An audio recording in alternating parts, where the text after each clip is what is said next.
ज्या समाजाला वृत्तपत्र नसते त्याची अवस्था एखाद्या पंख तुटलेल्या पक्षाप्रमाणे असते, असे भारतरत्न बोधिसत्व विश्वरत्न डॉक्टर बाबासाहेब आंबेडकर यांनी म्हटलं होतं। म्हणूनच छत्रपती शाहू महाराजांच्या मदतीने 31 जानेवारी 1920 रोजी पहिलं मुखपत्र मुकनायक काढून या वर्षानुवर्षे रूढी परंपरेने लाथाडलेल्या चिखलात रुतलेल्या मुक्यांना वाचा फोडण्यासाठी, दबलेल्या समाजाचा आवाज उठवण्यासाठी हे माध्यम समाजाला दिलं।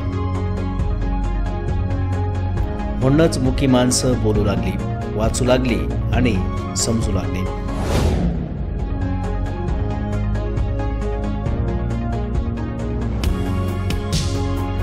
डॉक्टर बाबासाहेब आंबेडकर यांनी संत तुकारामांच्या अभंगाच्या ओळीने मुकनायक मुखपत्राची सुरुवात केली।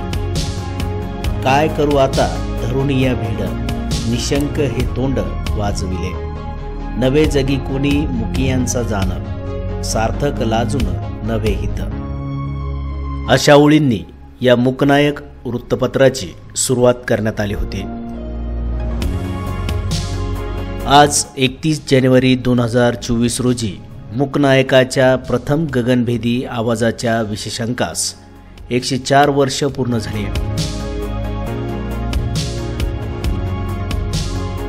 त्या निमित्ताने सर्वांना हार्दिक शुभेच्छा।